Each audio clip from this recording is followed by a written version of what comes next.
Father sold his obese girl to an Amish man for being too dark, but he had shocking plans.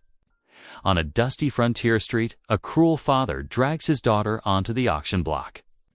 The crowd mocks her weight, her heritage, her very existence until a silent stranger in a broad black hat raises his hand. But he doesn't buy her for servitude. He buys her freedom. In the quiet of his homestead, she learns his secret dream building, a school where Indian, Mexican, and white children can sit together under one roof. A dream bold enough to stir the town's fury. Torches in the night. A schoolhouse burned to ash, and a hidden deed her mother left behind, carrying power enough to append everything the ranch barons control. She was sold as shame. But now, she may hold the key to justice. Will this unlikely pair withstand the hatred of a town, or will their dream die in the flames of prejudice? Tell me in the comments where you're watching from right now and if this story speaks to you. Make sure you hit subscribe so you don't miss the next one. Early morning sun cast long shadows across the dusty Colorado trading town as wagons creaked to a stop near the weathered saloon. A crisp autumn breeze stirred up eddies of dust, making the horses stamp their hooves restlessly. Ranchers and traders gathered for the weekly livestock auction, their voices a low murmur as they discussed cattle prices. And the year's harvest, no one expected what happened next. Jim Walker, known throughout town for his mean drinking habits, stumbled forward with his daughter Stella in tow.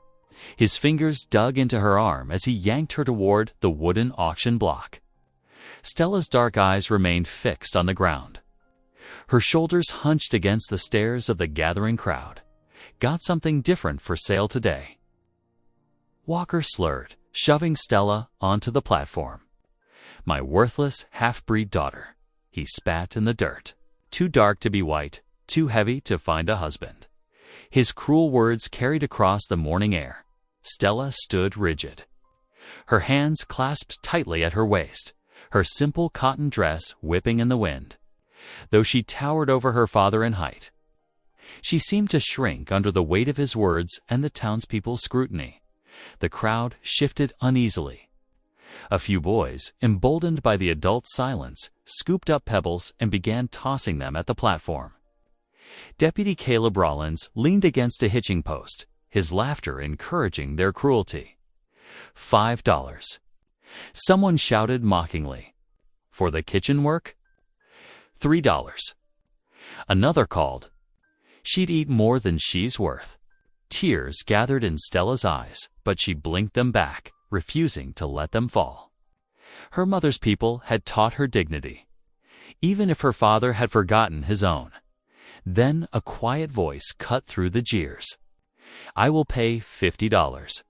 The crowd parted, revealing a tall figure in plain black clothing. Daniel Brenner stood straight-backed, his weathered face serious beneath his wide-brimmed hat. The Amish farmer had arrived in the territory just months ago.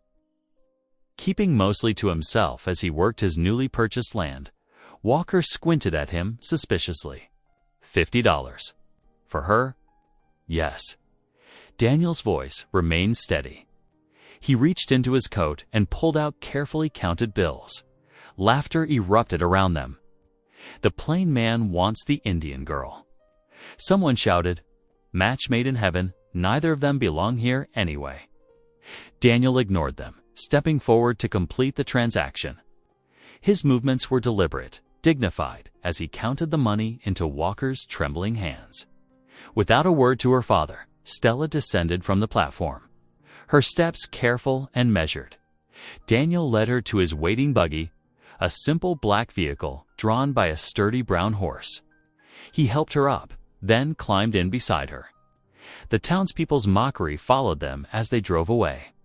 But Daniel kept his eyes fixed on the road ahead. They traveled until dusk painted the sky in deep purples and oranges. Daniel finally pulled the buggy to a stop in a small clearing sheltered by cottonwood trees. A creek burbled nearby, its gentle sound a balm after the harsh voices of the morning, while Daniel tended to the horse. Stella gathered firewood, her movements automatic, efficient. Soon a small fire crackled between them, casting dancing shadows across their faces. They sat on opposite sides, the flames a barrier between them. Stella's voice, when it finally came, was rough with emotion. "Why did you do it?" Her fingers twisted in her skirt. "Why would you spend so much money on someone like me?" Daniel looked up from the fire, his eyes kind but serious. "No one owns you," he said simply. "I bought you so you could choose your life." Stella stared at him across the flames, her lips parted in surprise. All day she had been preparing herself for servitude, for cruel demands, for more mockery. But not for this. Not for freedom offered so plainly, so gently. The fire popped and sparked in the growing darkness. Stella sat frozen, unable to find words to respond to such unexpected mercy. The night wind whispered through the cottonwoods, carrying with it the lonely call of a coyote.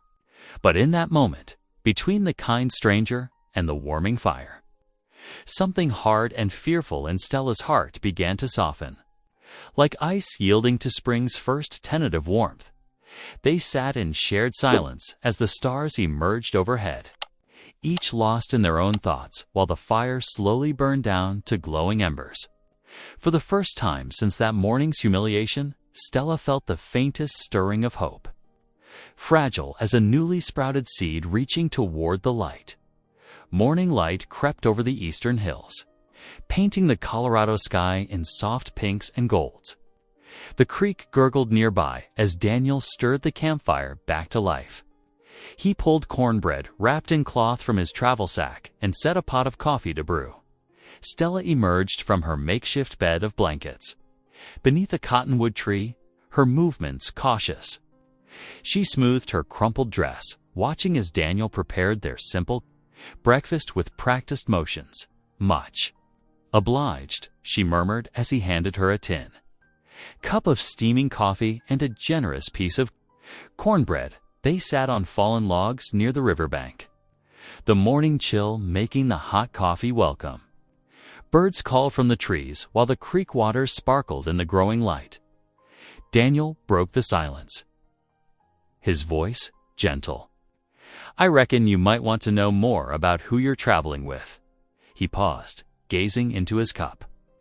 "I came west with my wife Sarah and our 3 little ones 2 years ago. We had dreams of building something new out here." Stella noticed how his hands tightened around the tin cup. She remained quiet, sensing there was more to come. "Cholera hit our wagon train near Fort Kearny." His words came slower now. "First Thomas, our youngest, then Mary and Joseph. Sarah," he drew a deep breath. "Sarah held on longest, trying to care for them all. But in the end, I buried my whole family in Nebraska's soil." The creek's steady flow filled the silence between them. Stella's throat tightened with unexpected sympathy. "I kept moving west," Daniel continued, straightening his shoulders. "Found this patch of land, and with it, a new purpose." He turned to face her directly. "I aim to build a school here, Stella, a place where all children can learn together. White, Mexican, Native. No matter their people or their past." Stella's hand froze midway to her mouth, cornbread forgotten. She studied his face for any sign of mockery, but found only earnest hope in his steady gaze. Still, years of disappointment had taught her caution. She looked away, saying nothing. They broke camp and continued their journey as the sun climbed higher. The buggy wheels creaked over the rutted trail while meadowlarks trilled from fence posts. Around mid-morning, Daniel pointed to a weathered structure ahead. "That old barn there? That's where I hope to make the classroom." The building stood solid despite its age, its gray boards weathered but strong. "Needs work, but the bones are good." By noon, they reached his homestead.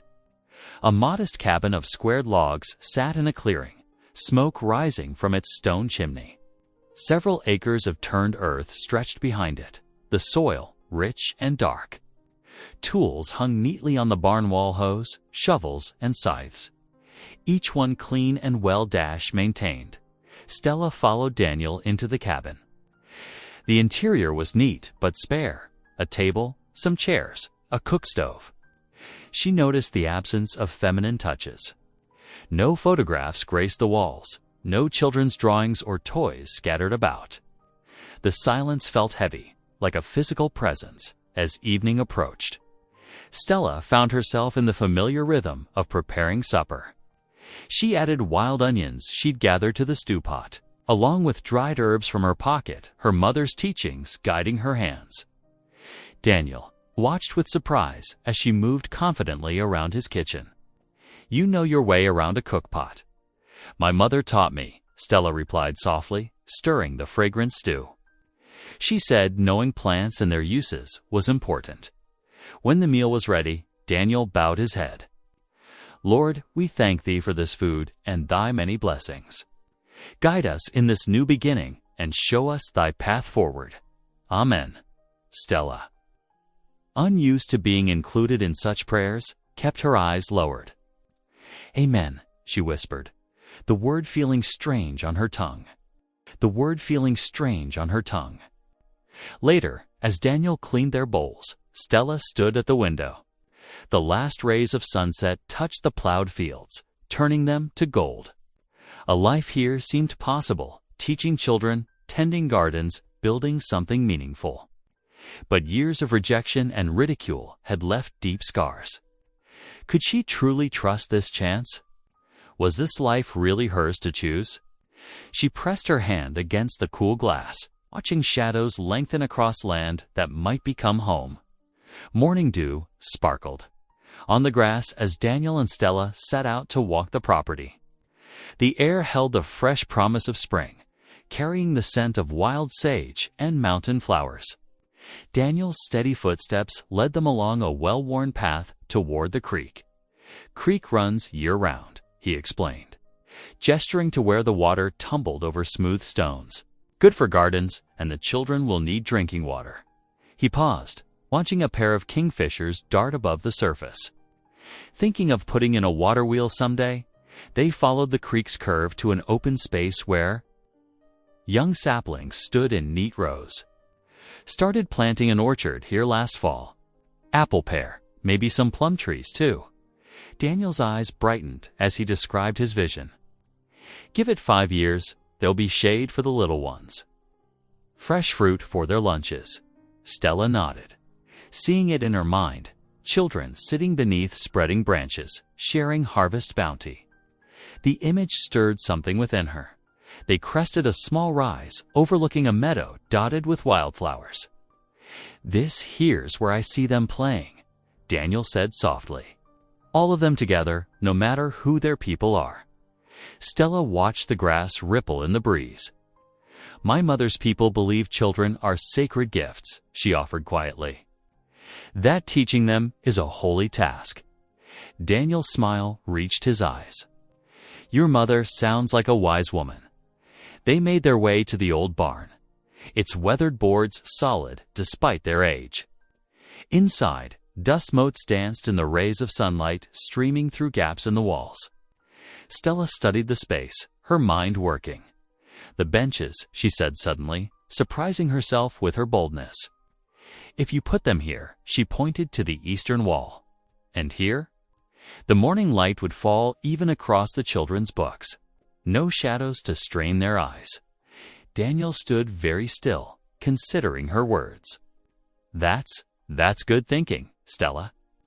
Real good thinking." His voice held genuine respect. A warmth bloomed in Stella's chest. Pride, she realized. It had been so long since anyone valued her thoughts. By afternoon, they hitched up the buggy for a supply run into town. The streets were busy with Saturday traders, and heads turned as they pulled up to the general store. Stella felt the familiar weight of stares pressing down on her shoulders. The storekeeper's lip curled as they entered. "We don't serve," he began. Eyes fixed on Stella. "We need flour, coffee, and writing paper," Daniel interrupted calmly, placing coins on the counter. "Listen here." "Amish," the storekeeper leaned forward, dropping his voice to a harsh whisper. "You're making a fool of yourself with that dark squaw." Best send her back to her people. Nearby customers muttered and snickered. Stella's cheeks burned, but she held herself straight, the way her mother had taught her. Daniel's voice remained steady, though his eyes had turned to steel. These coins speak plain enough. Will you do honest business, or shall we take our trade elsewhere? The storekeeper's face reddened, but money was money. He gathered their supplies with ill grace, practically throwing them into Daniel's arms. The ride home was quiet, dust rising behind their buggy wheels. Stella's hands twisted in her lap. Perhaps I should not come to town again," she whispered. Daniel reined the horse to a stop. "Stella, look at me." He waited until she raised her eyes. "Your dignity comes from God above, not the tongues of small-minded men. Don't let their darkness dim your light." Tears pricked at Stella's eyes, but she nodded, sitting straighter. That evening, as Stella washed their supper dishes in the soft lamplight, an old melody rose unbidden to her lips. She hummed quietly at first, then with growing strength her mother's lullaby passed down through generations. The song spoke of stars guiding lost children home, of the Great Spirit's love warming cold hearts. She sensed Daniel's presence in his chair by the fire, listening. When she glanced over, moonlight revealed tears tracking down his weathered cheeks. The song ended, its last notes floating in the peaceful silence. "Thank you," Daniel whispered hoarsely. It's been too long since this house heard music." Stella felt something shift inside her, like ice breaking up in spring. For the first time since that terrible morning at the auction block, she had given something of value, not taken, not bought, but freely offered and gratefully received. They sat together in the quiet evening, the fire crackling low, sharing a peace built of small kindnesses and growing trust. It felt as fragile as a robin's egg, but just as full of possibility. The morning sun cast long shadows across the yard as Daniel loaded his wagon with fresh-cut lumber. The wooden planks thudded against each other, a rhythm that marked the start of their shared dream. Inside the cabin, Stella moved with growing confidence, her hands finding purpose in the daily tasks of frontier life. During quiet moments, she sat at the kitchen table, carefully writing on scraps of paper. Her pencil moved slowly, deliberately, as she drafted simple lessons. 2 + 2 makes 4, she wrote, then added beneath it, "Dos y dos son cuatro." She pictured children's faces lighting up with understanding, the way hers once had when her mother taught her both Apache and English words. The creak of wagon wheels announced visitors on Sunday afternoon. Reverend Amos's weathered face appeared first, his dark eyes holding both wisdom and warning. He carried a cloth-wrapped loaf of bread in one hand and a well-worn Bible in the other. "The Lord's peace be with you," he greeted them, ducking through the doorway. His broad shoulders and high cheekbones spoke of his Comanche heritage, while his black preacher's coat marked his Christian calling. Daniel welcomed him with a firm handshake. "Much obliged for coming, Reverend." They settled around the kitchen table, steam rising from cups of chicory coffee. The Reverend broke the fresh bread, passing pieces to each of them. His movements were deliberate, measuring his words before speaking. "Words spreading about your plans for the school," he said finally, his voice deep and steady. Not all of it kindly meant. Stella's hands tightened around her coffee cup. She had seen the sideways glances, heard the whispers in town. "The town won't stand for mixed schooling," Reverend Amos continued, his gaze moving between them. "Some folks would rather see children stay ignorant than learn alongside those they consider beneath them." Daniel's jaw set firmly. "Then they misunderstand both learning and the Lord's teachings." "Aye, brother," the Reverend nodded. "But understanding isn't what drives their hearts." He turned to Stella, gentleness in his eyes. "You know this truth better than most, daughter." Stella nodded, unable to speak past the tightness in her throat. The memory of jeers and thrown stones still stung fresh. Later that afternoon, another visitor arrived. Mrs. Fletcher from the boarding house came bustling up the path, her apron pockets bulging with eggs. Her gray hair escaped its pins as she hurried forward, eager to share both provisions and news. "Thought you might need these," she announced, producing the eggs with a flourish.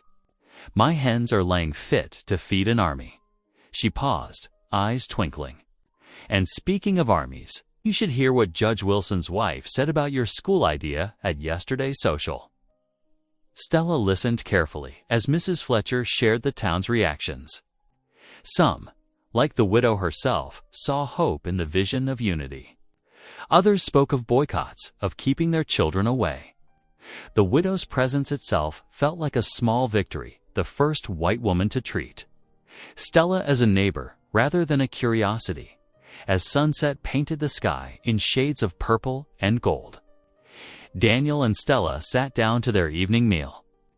The cabin felt different now, marked by the day's visitors, both warning and welcome. Steam rose from bowls of bean soup, and fresh bread waited to be shared. Stella's voice came soft but clear across the table. "I fear I'll bring trouble to your dream," she said. "The town already sees me as—" She trailed off, unable to voice the cruel words she'd heard whispered. Daniel set down his spoon, meeting her eyes with quiet intensity. "You're not the cause," he said firmly. "You're the reason I believe this dream can hold." His voice grew gentle. Who better to teach children about bridging to worlds than someone who carries both in her heart? Warmth bloomed in Stella's chest, and a small smile touched her lips. For the first time since childhood, hope felt like more than just a distant wish. That night, in the privacy of her small room, Stella knelt beside her bed. The floorboards were cool beneath her knees, and moonlight filtered through the window's thin curtain. She clasped her hands together, remembering how her mother had taught her both Apache prayers and Christian ones. "Great Spirit," she whispered, her voice barely stirring the night air, "grant me courage for what lies ahead." She paused, adding softly, "And Lord Jesus, watch over this dream of learning and unity. Let it grow strong, like the oak tree that survives the storm." It was the first prayer she had spoken in years, since the day her mother was laid to rest. But here, in this place of new beginnings, it felt right to reach again for faith in herself, in Daniel's vision. And in the possibility of change, the morning brought the sound of hammering and sawing to the homestead. Daniel's arms moved in steady rhythm as he cut through thick wooden beams, sawdust coating his black vest. The summer sun beat down, but determination drove the work forward. In the outdoor kitchen she'd arranged under a canvas awning. Stella stirred a large pot of bean stew, adding dried corn and the last of Mrs. Fletcher's fresh vegetables. The aroma drew workers like honey drew bees, and for the first time since arriving, Stella found herself at the center of grateful attention. "Smells mighty fine," Deputy Caleb Rollins said, removing his hat as he approached. His badge caught the sunlight, but his manner was gentle. Nothing like the mocking deputy who had laughed at her sale. "Reverend Amos said you folks could use another pair of hands." Two ranch boys trailed behind him, scuffing their boots in the dirt. They couldn't have been more than 16, with sun-weathered faces and curious eyes. "Pa says reading ain't for ranch work," the taller one muttered. "But we figured everyone needs letters," Stella said softly, surprising herself with her boldness. She reached for the slate she kept in her apron pocket, one Daniel had brought from town. With careful strokes, she wrote their names. Tom and Jacob. The boys crowded closer, squinting at the marks. "That there's really our names?" Jacob asked, wonder creeping into his voice.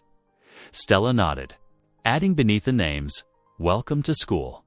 A small laugh escaped her as Tom traced the letters with a rough finger, his face bright with discovery. Mrs. Fletcher arrived at midday. bringing fresh bread and 3 more volunteers, former students of hers from when she'd taught back east. "Can't let ignorance win," she declared, rolling up her sleeves to help Stella serve the meal. The work continued through the afternoon heat. Daniel directed the raising of the frame, his quiet voice carrying authority as men positioned beams and hammered joints.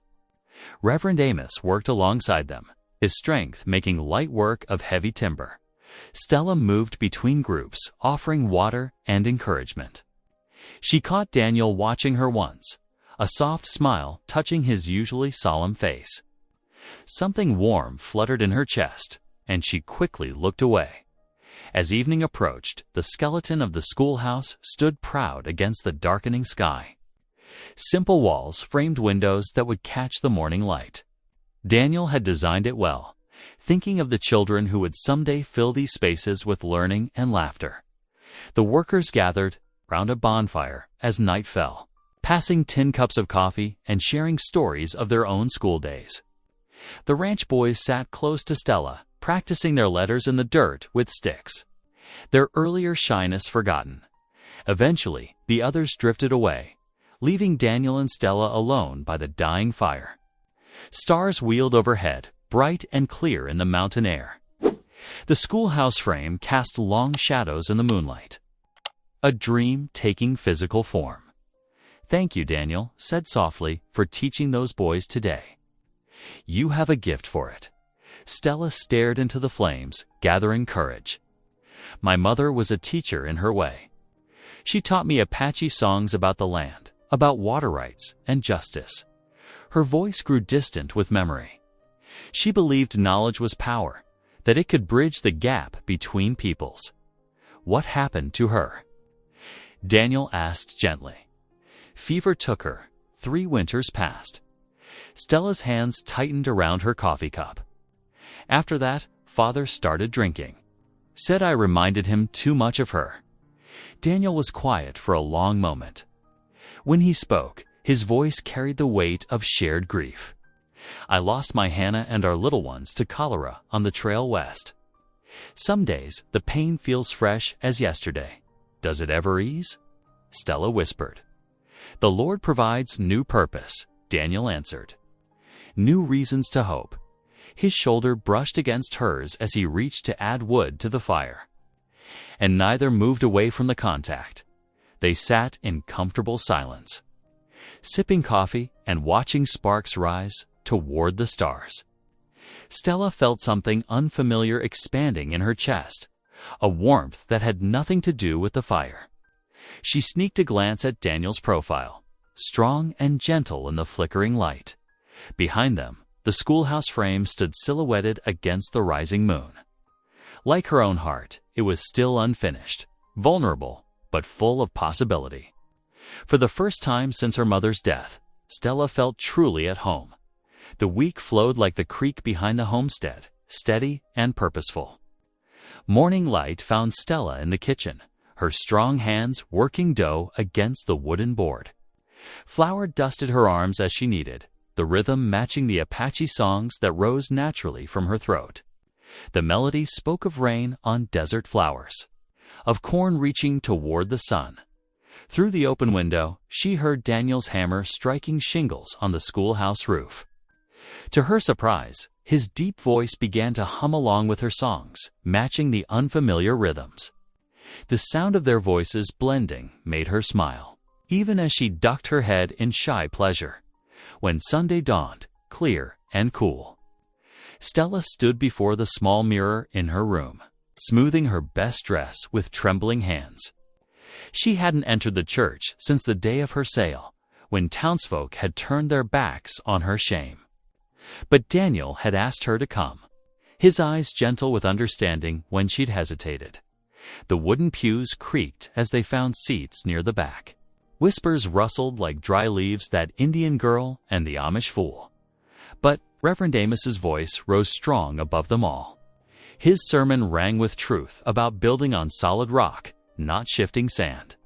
Stella's fingers found the Bible verse, Matthew 7:24, and traced the words as he spoke.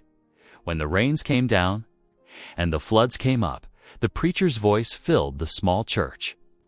The house on the rock stood firm. His dark eyes met Stella's. What foundation are you building on, brothers and sisters? The rock of love and justice, or the sand of fear and prejudice?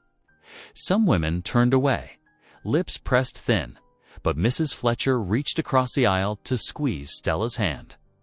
The simple gesture brought tears to Stella's eyes. That afternoon, determined to prove her worth, Stella threw herself into painting the schoolhouse walls. The lime wash brightened the rough wood, making the space feel clean and new. Daniel worked beside her, their brushstrokes falling into an easy rhythm. Neither felt the need to fill the silence with words, while the paint dried. Stella retrieved the flour sacks she'd been secretly working on during evening hours. She'd scrubbed them until the fabric turned soft, then carefully hemmed each one into simple curtains.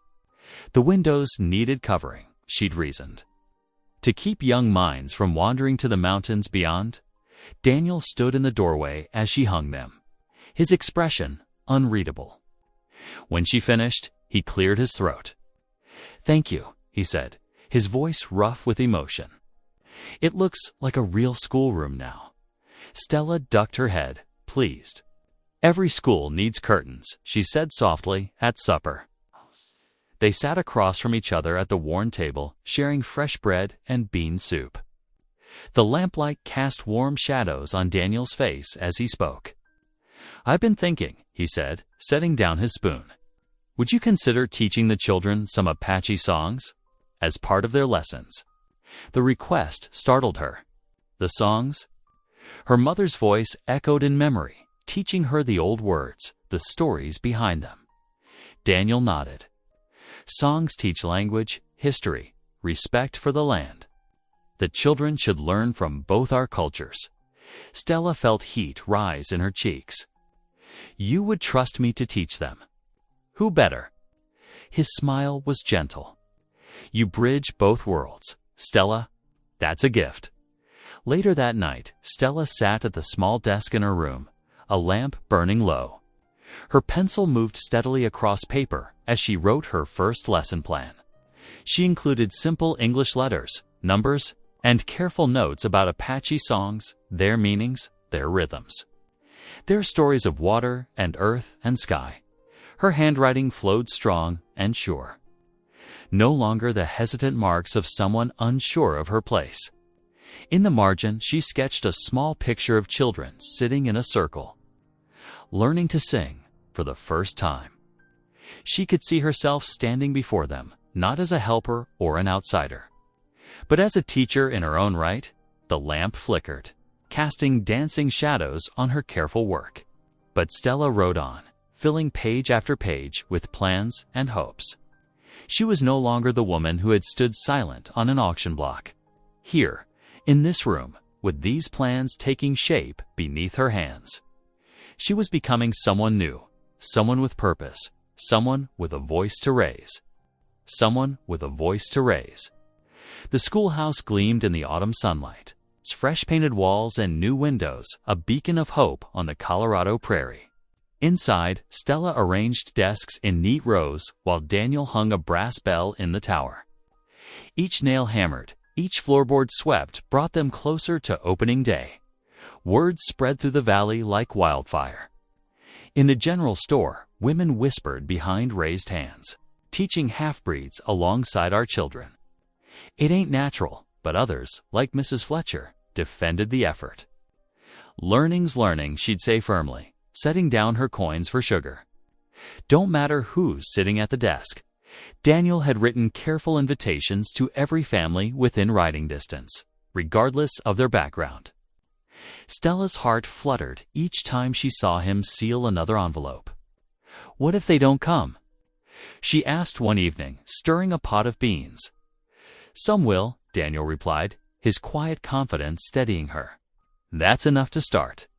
The morning of the gathering dawned clear and cool. Stella's hands trembled as she rolled out pie crusts and set beans to simmer. She'd been up since before sunrise, baking bread and preparing tamales like her mother had taught her. The kitchen filled with familiar scents that brought tears to her eyes. Cinnamon, corn, and memories of home by mid-morning. The first wagons appeared on the horizon. Stella watched from the schoolhouse window as families began to arrive. Mexican children in their Sunday best clutched their mothers' hands.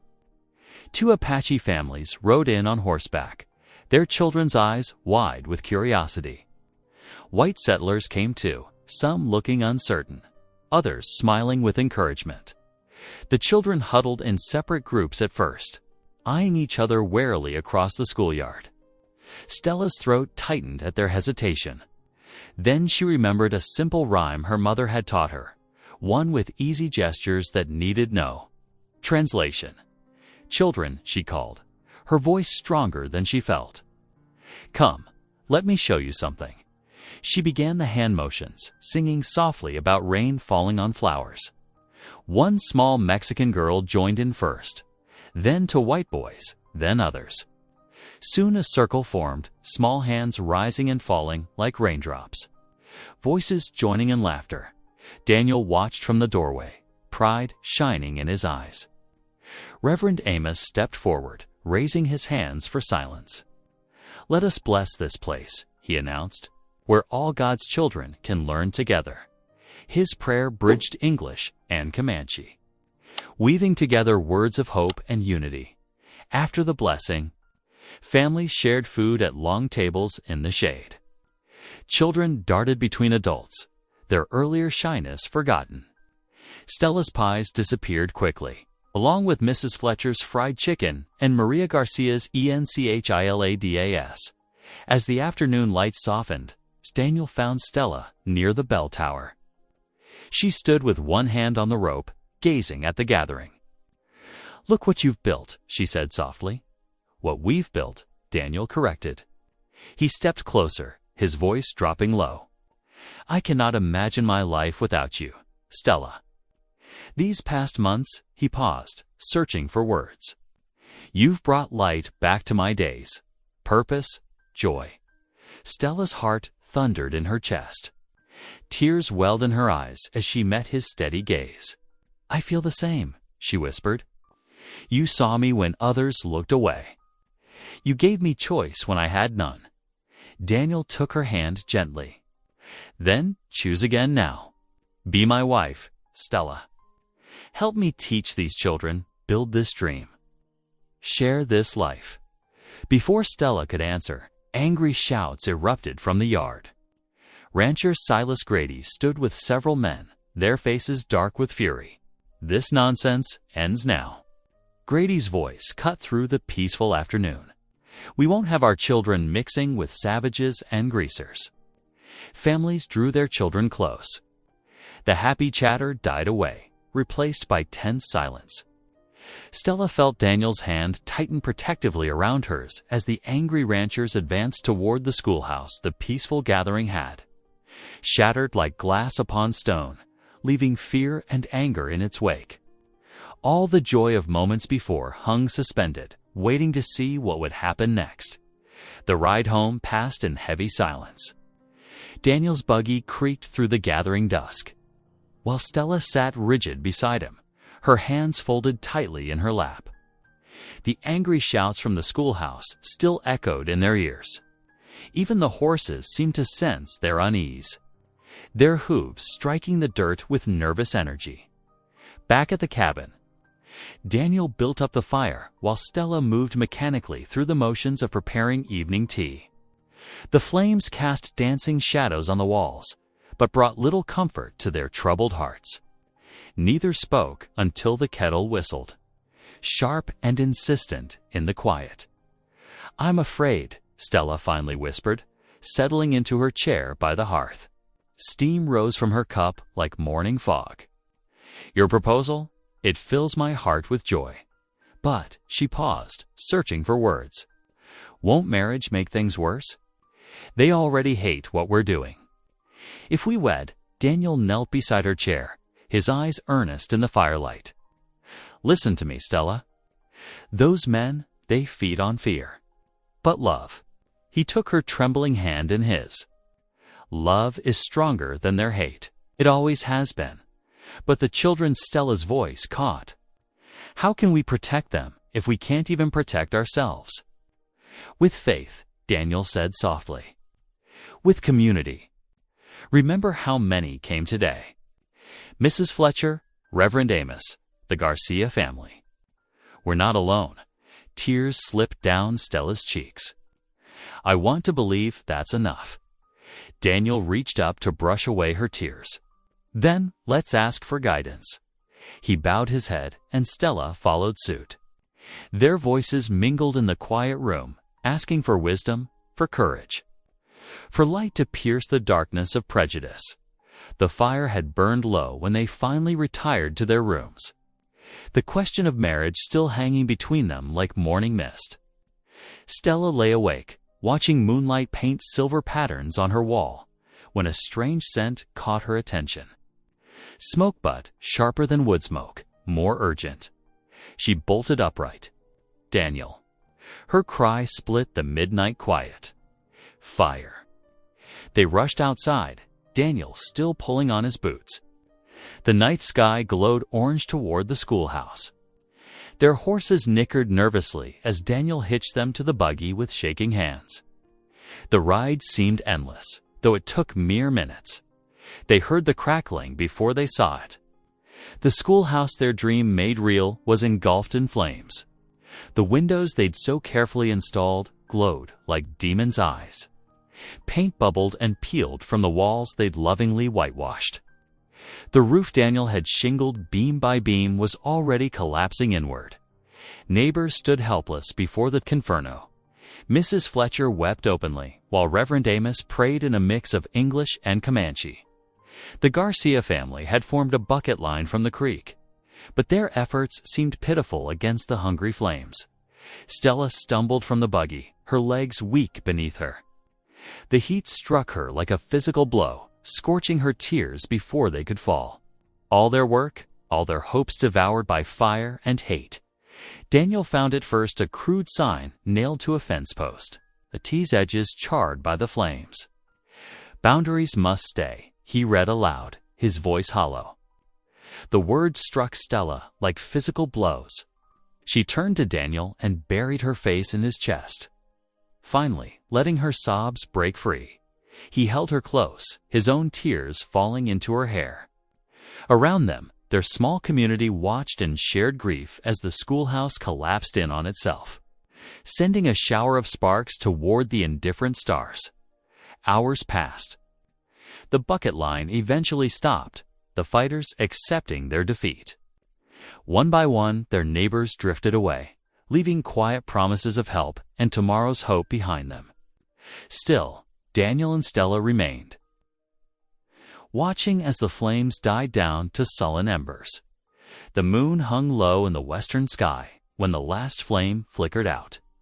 Stella stood in Daniel's arms, breathing in the bitter smell of ash and ruin. The dream they'd built with such care lay in smoking ruins before them. The curtains she'd sewn, the slates she'd carefully arranged. The books donated by neighbors all gone, where children's laughter had rung out just hours before. Now only the wind whispered through the ashes. The charred skeleton of their schoolhouse stood stark against the star-filled sky, a monument to hatred's destructive power. Daniel's arms tightened around her as another piece of roof collapsed with a dull thud. Stella pressed closer, drawing what comfort she could from his steady presence. But the question of their future of marriage, of teaching, of building bridges between communities seemed to drift away with the smoke, scattered by the cold night wind. Around them, the ashes cooled in the moonlight. The acrid smell of destruction hung heavy in the air, a reminder of how quickly hope could burn to nothing. Their dream, like the schoolhouse, lay in ruins at their feet. Dawn crept across the horizon, painting the sky in shades of gray that matched Stella's mood. She sat at the rough-hewn table, staring blankly at the bowl of porridge Daniel had placed before her. The spoon lay untouched. The food growing cold as morning light filtered through the cabin windows. Outside, Daniel's boots crunched across the yard in an endless pattern. Back and forth he paced, his fists clenched so tight his knuckles showed white. Every few minutes he would stop and stare toward town, his shoulders tight with barely contained rage. The urge to seek justice or revenge burned in his chest like embers from the schoolhouse fire. The creak of wagon wheels announced Reverend Amos's arrival. The half-Comanche preacher's face was etched with concern as he approached Daniel in the yard. "Brother," he said softly, "I see the fight in your eyes. They destroyed everything we built." Daniel's voice was rough with emotion. "Should we just let that stand?" Reverend Amos placed a steadying hand on Daniel's shoulder. "Violence begets violence, friend. Vengeance will only dig the divide deeper." He gestured toward the cabin. "Your strength is needed here, not in confrontation." Inside, Stella had retreated to her small bedroom, curling into herself on the narrow bed. Tears leaked silently down her cheeks as she whispered, "This is my fault. My Apache blood cursed the school. Everything I touch turns to ash." Daniel found her there, his heart breaking at her words. "No, Stella, don't say such things. The fault lies with hatred, not with you." But Stella turned her face to the wall, pulling the quilt tighter around her shoulders. The weight of generations of prejudice pressed down on her, stealing her breath, her hope. Her voice dunk rain began to fall as morning turned to afternoon. A steady drumming on the roof that matched the rhythm of Stella's despair. Through the window, she could see the dark clouds hanging low over the land, water streaming down the glass like tears. The rain soaked the scorched ruins of the schoolhouse, turning ash to mud, washing away the dreams they'd painted on its walls as dusk approached. Another wagon rattled up to the cabin. Mrs. Fletcher climbed down, clutching a cloth-wrapped bundle to her chest. She bustled into the cabin, bringing with her the smell of fresh-baked bread and the quiet strength that had seen her through her own. "Losses brought you something to eat," she announced, settling the loaf on the table. Her eyes held Stella's with fierce determination. "And something to remember, dreams don't burn so easy as timber." Stella's hands trembled as she touched the still warm bread. The words settled in her heart like seeds, but doubt gnawed at their edges. How could any dream survive such hatred? Thunder rolled in the distance as night fell and rain continued to pour from the heavens. Daniel knelt beside Stella's bed, his voice rough with emotion. "Please, Stella, believe in my love if you can't believe in anything else. It's stronger than their hatred, stronger than fire." But Stella couldn't meet his eyes. The weight of loss pressed down on her chest, making it hard to breathe. She turned away, curling tighter into herself, too broken to find words for the storm in her heart. Lightning flashed outside, illuminating the room in stark bursts. In his own bed, Daniel lay awake, listening to the thunder and the soft sounds of Stella's muffled weeping. Each tear that fell was another crack in his certainty, another test of his faith. The night stretched endless before them both. Rain drummed against the roof, a constant reminder of nature's indifference to human suffering. In separate rooms, they lay awake, each lost in private uncertainty. The thunder rolled on, echoing the turmoil in their hearts, while outside, the ruins of their dreams stood dark against the storm-swept sky. Neither found sleep as the hours crept past. Stella's tears had dried, leaving her hollow-eyed and empty. Daniel's prayers seemed to echo back unanswered from the rain-dark heavens. Between them stretched a gulf of pain and doubt, wider than the space between their rooms, deeper than the darkness pressing against the windows. The storm showed no sign of breaking as midnight approached. Lightning continued to flash, thunder continued to roll, and two hearts lay wounded in the darkness, uncertain of the path ahead, 2 days after the storm. Morning sunlight streamed through the cabin windows, catching dust motes in its golden beams. Stella stood at the wash basin, mechanically going through the motions of cleaning breakfast dishes. The hollow feeling in her chest had settled into a dull ache that never quite left. The clip-clop of hooves drew her attention. Through the window, she saw Reverend Amos's familiar wagon approaching. The preacher's dark coat stark against the bright autumn sky. What caught her eye was the leather packet he clutched carefully to his chest, wrapped in oilskin to protect it from the elements. Daniel met him at the door, and Stella heard their low voices in discussion. Something in the Reverend's tone made her set down her dish rag and step into the main room. "Stella," Reverend Amos said, his eyes bright with purpose. "You need to see these." He laid the oilskin package on the table, unwrapping it with careful hands to reveal yellowed papers inside. "What are those?" she asked, drawing closer despite herself. "Your mother's legacy." The Reverend smoothed out the first document. "These are deeds filed at the county seat 15 years ago. Your mother claimed water rights to Stone Creek and 40 acres of adjoining land. Land that, by law, belongs to you."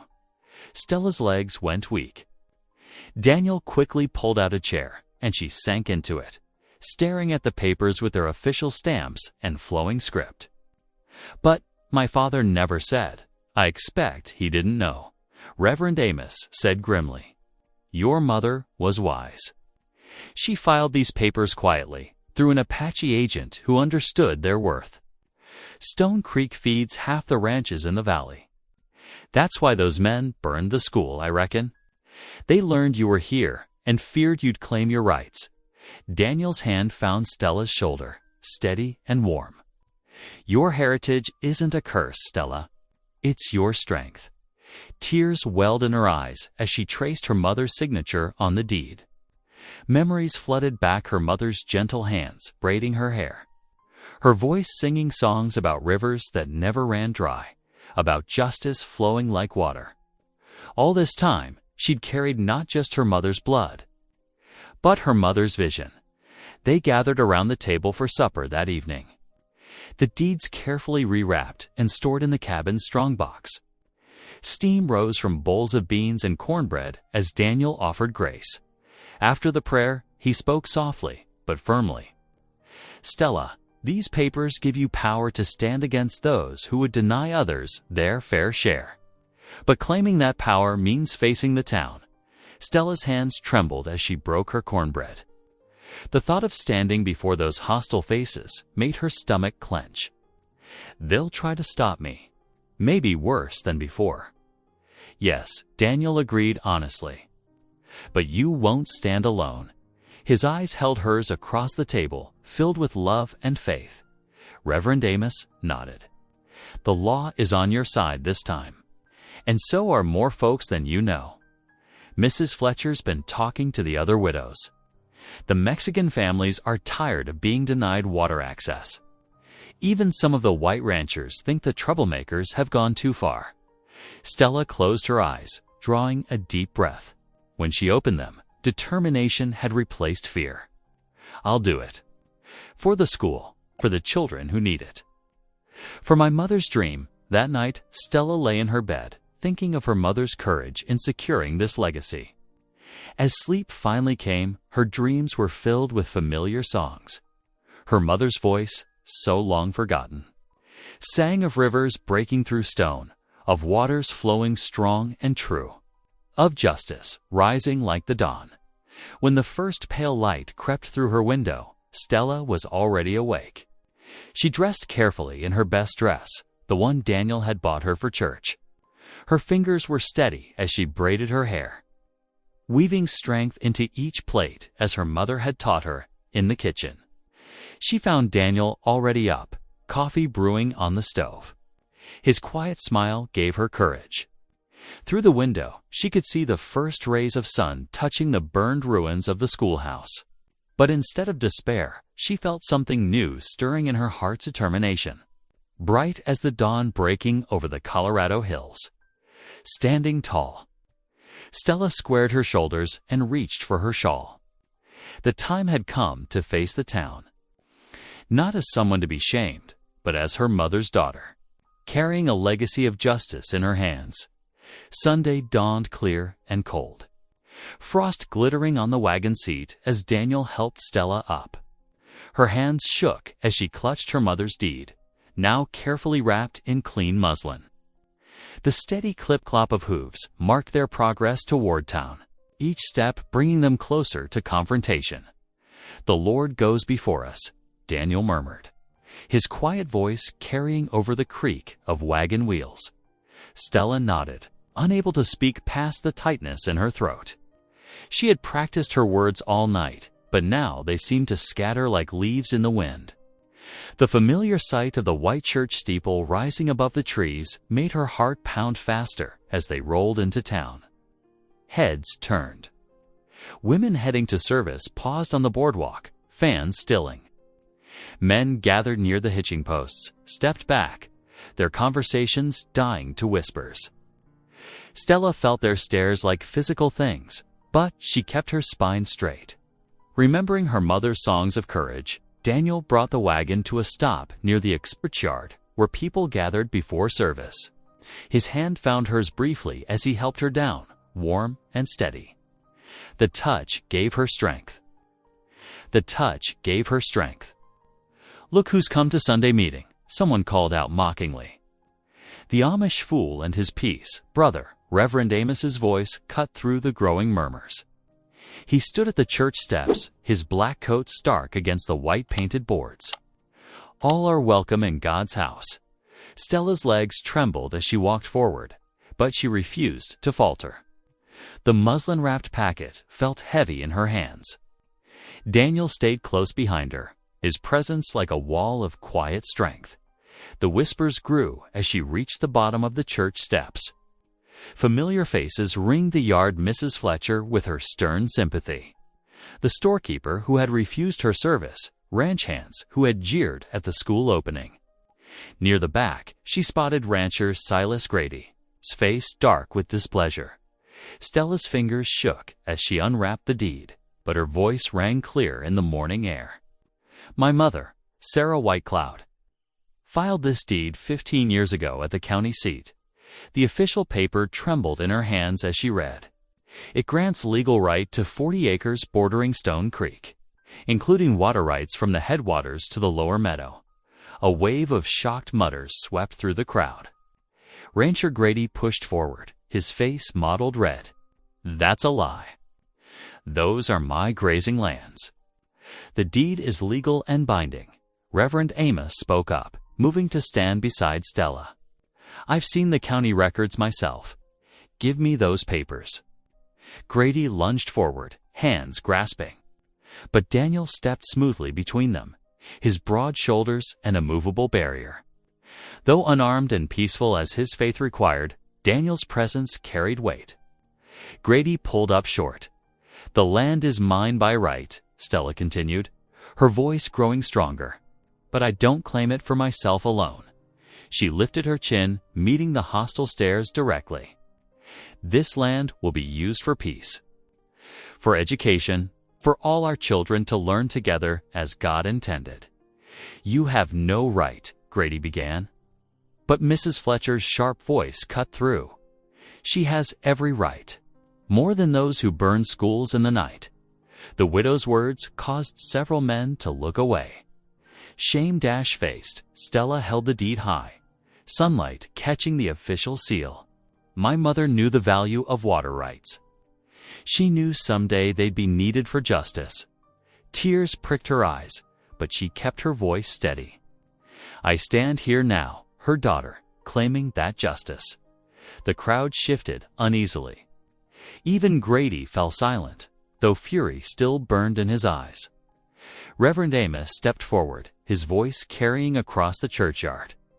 "The deed is lawful. The cause is righteous. Who among you will stand against God's clear call for peace?" Silence fell.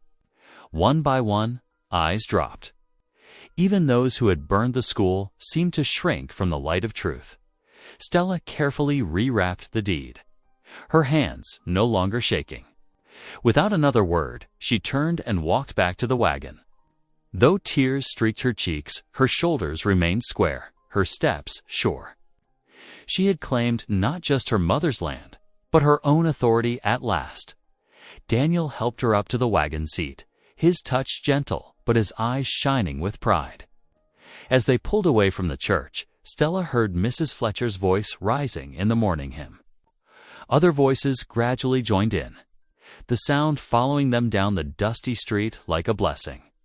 She held the deed close, feeling its weight not as a burden now, but as a foundation for something new.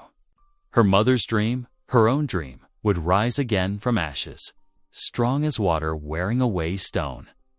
The following week brought changes as gentle as spring rain. Where there had been silence, whispers of support began to ripple through the valley. Mexican families from the south end of town appeared at dawn, carrying tools and offering strong backs. Poor ranchers who had watched their own children go without schooling drove wagons loaded with fresh-cut timber. Widows arrived with baskets of bread and determination glowing in there. Eyes. Stella stood in the dooryard of Daniel's. Cabin there, cabin now watching. The steady stream of helpers with wonder, Mrs. Fletcher organized a group of women sorting nails into buckets, their heads bent together in quiet conversation. Even Deputy Rollins had taken to riding past regularly, his badge catching sunlight as he checked for trouble. "We'll build it stronger this time," Daniel said, coming to stand beside her, his plain black hat-shaded eyes that held both weariness and hope. "Stone walls that won't burn." Stella nodded, touching the deed in her apron pocket like a talisman. "The creek bed has good building stone. My mother used to say that water knows where the strong rock hides." Throughout the morning, Stella found herself directing volunteers with a confidence that surprised her. She pointed out where the foundation stones should lie, remembered how her mother's people had arranged rocks to catch the winter sun. The workers listened, the respect visible in careful nods and quick compliance.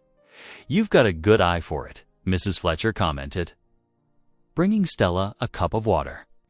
"Like you were meant to build this place." By noon, the foundation outline took shape larger than the first schoolhouse, with thick walls that would keep out both winter cold and summer heat. Daniel worked tirelessly among the others, his strong hands lifting stone after stone. Sometimes Stella caught him watching her with a look that made her heart flutter. Deputy Rollins dismounted near the new foundation, his young face serious. "I'll keep watch at night," he said quietly. "Some folks still ain't happy about this school, but they'll think twice with the law paying attention." Stella thanked him, remembering how he had once laughed at her sale. The memory held no sting now she saw only his desire to make things right. The afternoon brought more helpers. Mexican mothers spread blankets under the cottonwood trees, watching their children play while they mended work gloves and shared stories. Poor white ranchers' wives joined them, awkward at first, then relaxing as they discovered common ground in tales of harsh winters and hoping for better lives for their children. As the sun began to set, Daniel called a halt to the day's work. The foundation stood complete, solid stone rising from the earth like a promise. Helpers gathered their tools, accepting cups of cool water and Mrs. Fletcher's bread with quiet thanks. In the deepening dusk, Daniel lit the lamp in the cabin. Its warm glow spilled across the wooden floor where Stella stood, putting away the day's dishes. Her shadow danced on the wall as Daniel came to stand beside her. "You're a natural leader," he said softly. "They listen to you because they see your strength." Stella ducked her head, but pride warmed her chest. "They listen because they want their children to have better than they did. That's why I love you." Daniel's words hung in the lamplight between them. He took her hand, his calloused fingers gentle against her work-roughened palm. "I asked you once to be my wife. I'm asking again, Stella.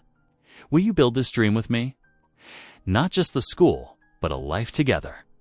Stella looked up into his earnest face, seeing the same quiet strength that had first saved her from shame. But now she met his gaze as an equal, not a rescued soul. Her voice came steady and sure. Yes, Daniel gathered her into his arms, and Stella laid her head against his shoulder. Through the window, she could see the new foundation gleaming pale in the starlight. Like their love, it was built on solid ground this time. The road ahead would be hard, she had no illusions about that. There would be more challenges, more prejudice to face. But they would face it together, stone by stone, day by day. "Thank you," Daniel whispered against her hair. "For what?" "For believing in the school, in us, in yourself." Stella tightened her arms around him, feeling the steady beat of his heart. Outside, a whippoorwill called into the gathering night. Inside, the lamp burned warm and bright, like hope made visible. Bitter December winds rattled the new schoolhouse windows, but inside, warmth bloomed like spring. The stone walls Daniel had insisted upon held firm against winter's assault, while a pot-bellied stove crackled cheerfully in the corner. Children huddled close together on smooth wooden benches, their breaths visible in the morning chill until the fire took hold. Stella moved among them, her skirts swishing as she helped tiny fingers trace letters on slates. Her confidence had grown steady as the walls themselves no longer shadowed by doubt. When she led them in song, her voice rose clear and strong, mixing English hymns with Apache melodies that spoke of earth and sky. "Very good, Mary," she said, smiling at a small Mexican girl who had just spelled out her name. "Now help Thomas with his letters." The children's eagerness warmed her more than any fire could. They didn't see differences in skin or dress. They saw only friends to play with, stories to share, songs to learn. Their laughter echoed off the stone walls like music. On dedication day, neighbors packed the schoolhouse until it nearly burst. Mrs. Fletcher had arrived early, arranging cookies on a table and straightening every bench. The pot-bellied stove glowed red-hot against the winter morning, and fresh curtains Stella had sewn from flour sacks fluttered at the windows. Reverend Amos stood before the gathered crowd, his weathered face solemn as he raised his hands for the blessing. "Lord," he intoned, "bless this house of learning. Let it stand as testimony that your love knows no boundaries." Mrs. Fletcher dabbed at her eyes with a handkerchief, beaming like a proud grandmother. She had brought her best tablecloth for the occasion, determined to make everything perfect. Daniel stood at Stella's side, his plain black coat brushed clean, his eyes bright with pride. "Friends," he addressed the crowd, his voice steady and warm, "this school stands because of you. Because you chose hope over fear, unity over division. We thank you." Through the windows, Stella could see the handful of vigilantes who had once burned their dream. They stood at the edge of the schoolyard, watching, but their power had crumbled in the face of community support. Worn away like winter snow in spring sunshine, Stella stepped forward to ring the school bell. Her hand gripped the rope firmly, and as she pulled, the clear tone rang out across the valley. The sound echoed off the hills, proud, defiant, triumphant. It spoke of promises kept and dreams rebuilt stronger than before. That evening, their cabin glowed with lamplight and fellowship. Mrs. Fletcher served her famous stew, while Reverend Amos led the table in prayer. Children's voices drifted up from where they played in the corner, mixing English and Spanish and Apache words in their games. Joy filled every corner of the room. Warm as the fire and sweet as fresh bread, spring crept into the valley like a gentle awakening. Along the creek bank where Daniel and Stella had shared their first breakfast months ago, wild iris pushed through softening earth. Purple and yellow blooms dotted the meadow where children now played daily. Nature's own celebration of renewal inside the stone schoolhouse. Morning light streamed through the flour sack curtains Stella had sewn with such care. The air held the fresh scent of spring mixed with chalk dust and leather from tiny boots lined up by the door. At her desk, Stella arranged primers and worksheets with practiced hands, her wedding band catching the sunlight. Each lesson was crafted with thought for different ages and abilities. Just as she had once dreamed on scraps of paper in the cabin, the thunder of small feet announced the children's arrival. They burst through the doorway, faces flushed with spring air, carrying wildflower bouquets for their teacher. Their excitement filled the room like sunshine as they settled onto smooth wooden benches. Shoes abandoned by the door, as many preferred to go barefoot in the warming weather. Daniel stood at the front of the room, his Bible worn and familiar in his strong hands. Morning light caught the silver threading through his dark hair as he read in his steady voice, "Love your neighbor as yourself." The children sat quietly, some closing their eyes to listen, others watching with solemn attention. Even the youngest seemed to sense the weight of the words. When it came time for singing, Stella moved to the front. Her confidence showed in the straight line of her shoulders, the gentle smile that no longer held shadows of doubt. She began the Apache song her mother had taught her, one that spoke of rain bringing life to dry places. The children's voices rose with hers, English and Spanish and Apache blending together like streams joining into a river. The stone walls seemed to hold the sound, wrapping them all in harmony. At recess, Stella stood in the schoolhouse doorway, her heart full to bursting. The meadow that had been empty just months ago now bloomed with life and laughter.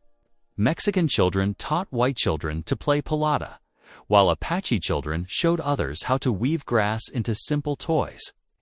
The games and chatter flowed freely across old boundaries, just as Daniel had envisioned.